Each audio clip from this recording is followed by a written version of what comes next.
Olá pessoal, sejam todos bem-vindos mais uma vez aqui ao nosso canal da Sociedade Chesterton Brasil. E eu aqui hoje gostaria de trazer para vocês, fazer uma conexão, na verdade é essa, entre duas obras que têm aí bons milênios, de distância entre uma e outra, tá?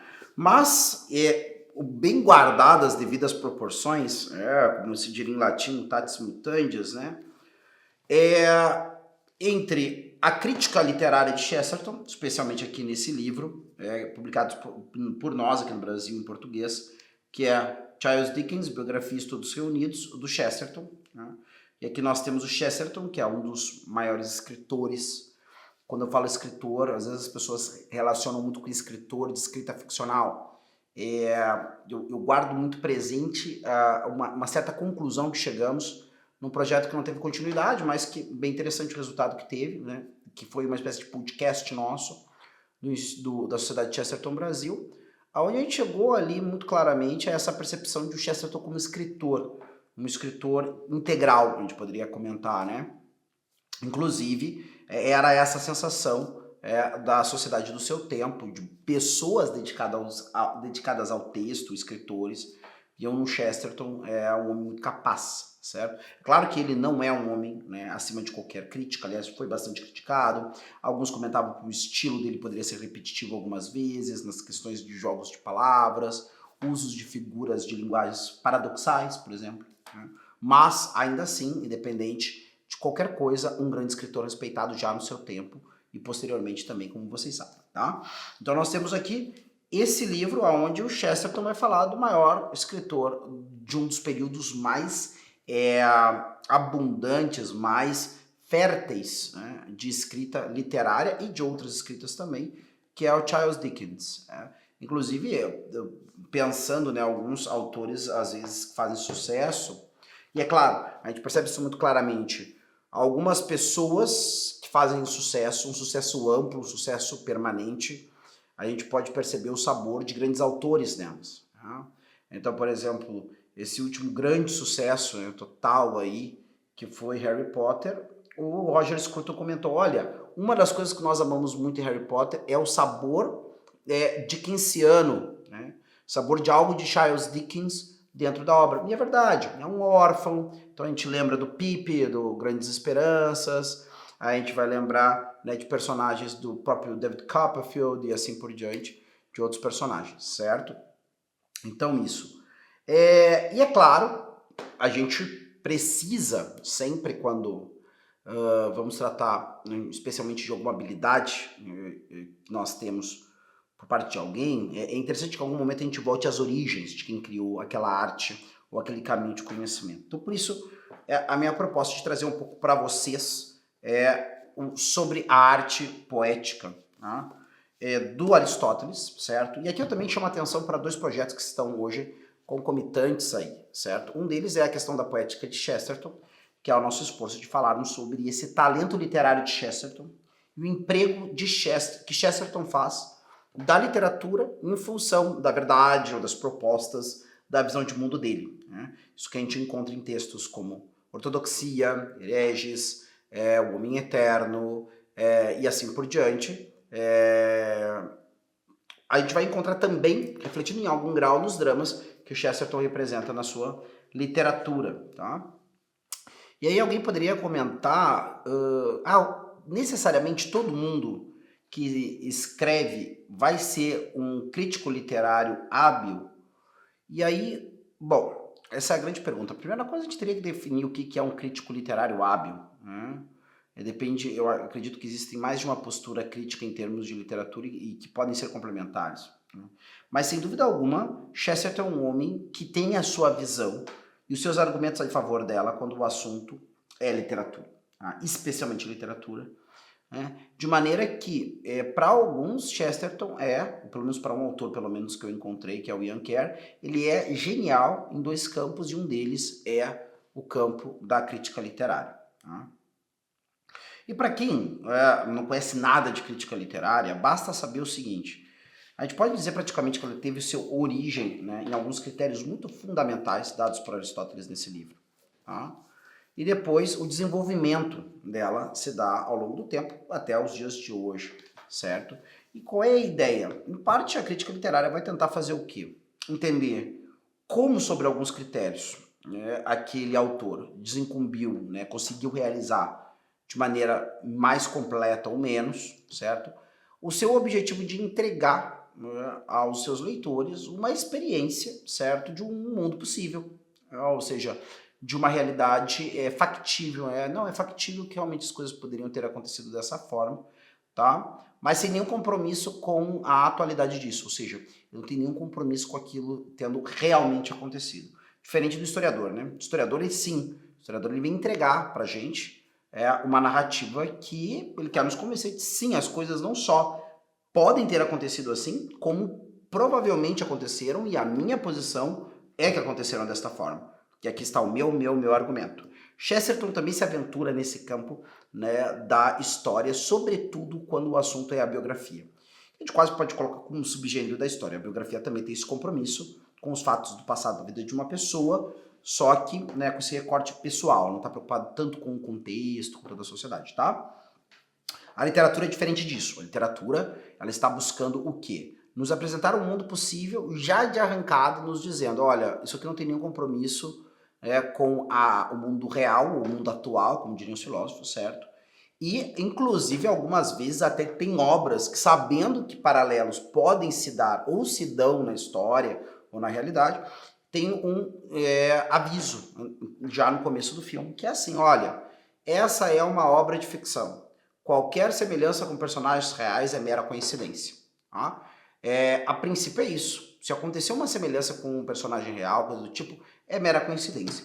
Algumas vezes, alguns autores nos entregam que se inspiraram em algum evento histórico para criar este ou aquele personagem, certo? Mas a princípio, ele também usa isso livremente, aí ele se inspira num evento que aconteceu no lugar, mas já pega um personagem que é de uma história de outro lugar, e assim vai compondo as coisas, tá bem?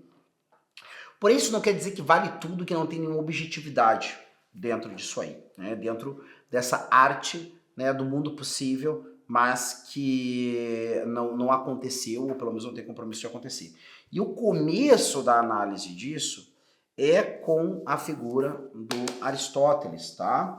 Em algum grau, Rodrigo, mas Platão já não fala desses caras lá na República?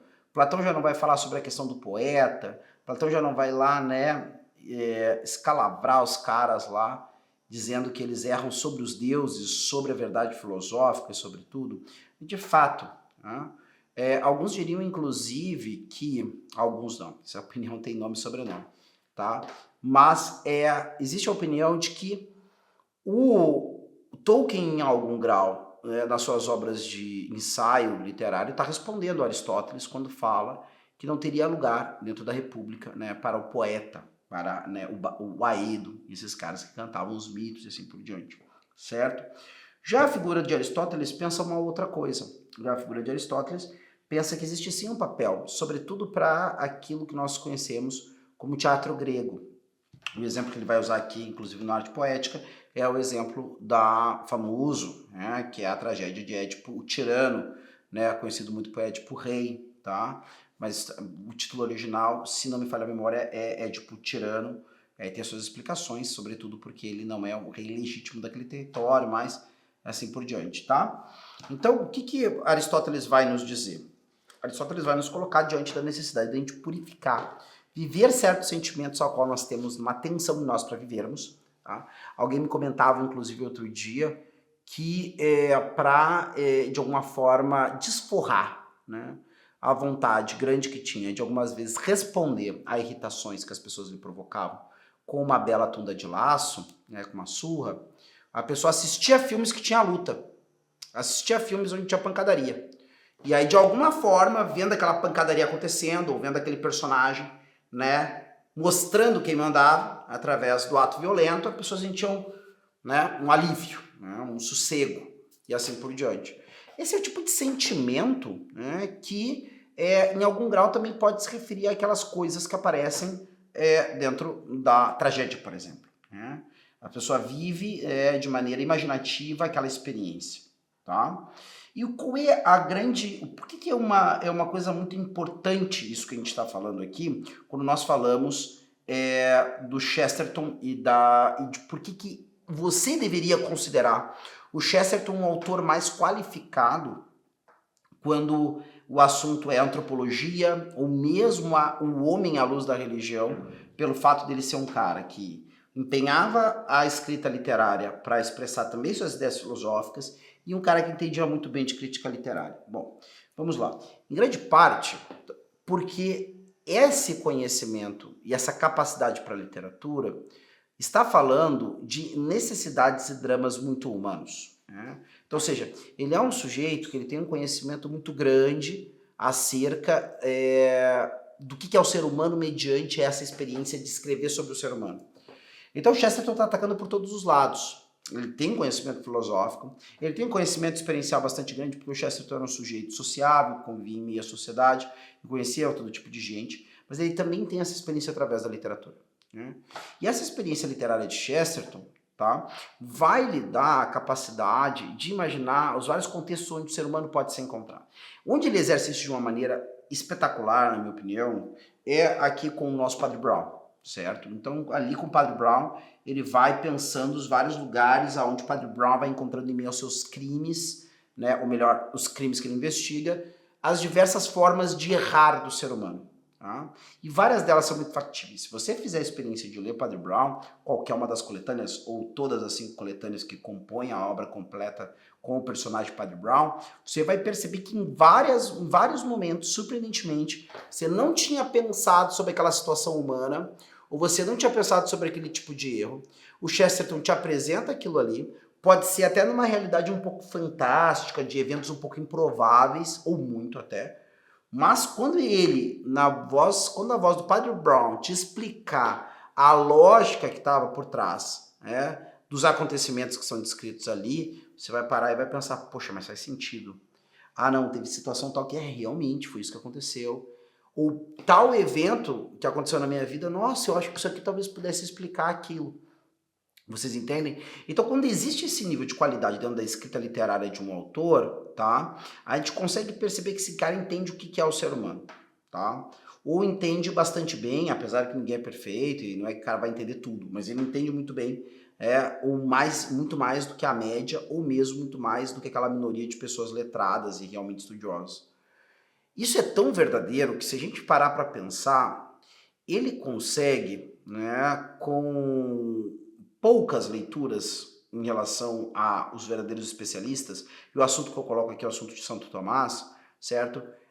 Você tem especialistas de uma vida inteira que leram 10 vezes, talvez 20, talvez 30 vezes mais do que ele leu para escrever a biografia de Santo Tomás. Ele lê uma meia dúzia de livros, consegue captar muito do que é a essência desses livros. Claro, ele pega uma boa recomendação, isso é bem importante. Então ele não precisava de pessoas que entendessem de Santo Tomás, ele não precisava de alguém que soubesse. Chesterton precisou disso sim. Ele vai pedir ajuda do padre John O'Connor, que é inclusive a inspiração para o padre Brown, para saber o que comprar sobre Santo Tomás. Ou melhor, né, a secretária, a Dorothy, né, e a filha, e em algum grau, filha filha adotiva dele, da Frances, pelo tanto do convívio e tudo que vivia com eles. Ela vai pegar essa dica com o padre John O'Connor e ele vai comprar, então, ela vai comprar esses livros indicados por ele. O Chesterton lê isso de uma sentada e vai escrever, então, a biografia que, por exemplo, né, figuras como Etienne Gilson vão considerar a grande biografia que ele queria ter escrito. Ele, o Etienne Gilson, um dos maiores especialistas de Santo Tomás, né, daquele período, ele queria ter escrito aquele livro que Chesterton escreveu depois de tão poucas leituras em relação a um grande especialista. Né? Então, assim, no mínimo, Chesterton consegue captar muito bem aquilo que lhes dão como rasgos de personagem. De maneira que, isso é maravilhoso, de maneira que o cara que conhece muito mais do que ele, o cara que talvez saiba rasgos históricos muito maiores, conhecendo nuances de pensamento, né, de Santo Tomás maiores, porque leu mais livros, leu versões, leu discussões, entendia formamentos. Você vai pegar uma figura como Etienne Gilson, ele cobre vários elementos do pensamento que envolvia Santo Tomás, personagens anteriores, posteriores e contemporâneos, assim por diante. Esse cara tem um conhecimento do mundo em que está o personagem do qual Chesterton escreve. E esse cara vai perceber que não só factível aquele Santo Tomás que ele apresenta, como o mais provável é que Santo Tomás seja como ele, né, descreveu. Só que esse aqui é o ponto. Por que Chesterton consegue fazer isso? Porque quando você quer dar vida a um personagem, você não pode só entregar conceitos. Você entende? Se eu tentasse expressar você que me vê agora, e alguém começasse a listar uma série de características suas, vícios, virtudes, preferências e assim por diante, lugar em que viveu, e eu ainda não conseguiria saber quem é você. Porque existe algo que é da convivência, que é do olhar, que é do falar, que é de muitas coisas que não estão contidas em meras características. Existe uma unidade na pessoa, né? E essa unidade parece que é justamente o que Chesterton consegue pegar, né? E por isso ele é um cara que consegue analisar a literatura tão bem, porque um ponto fundamental da narrativa literária é o personagem, né? Muitas vezes eu crio a narrativa, né? Eu crio os eventos para justamente este personagem desenvolver aquilo que eu enxergo que vai entregar às pessoas, né, alguém que vale a pena conhecer, tá? Então vocês têm esse cara capaz de fazer esse negócio. E é aí que vai ser um pulo interessante, por quê? Chesterton vai se dedicar a falar, não além dele escrever várias biografias sobre vários sujeitos, entre eles aqui em especial Charles Dickens, tá? Ele vai se dedicar a falar também sobre o que é o ser humano de maneira geral, universal, né, no homem eterno. E ele vai falar daquele que é epítome, ou seja, resumo, né, e explicação do ser humano, que é a figura de Jesus Cristo, isso dentro da cosmovisão cristã.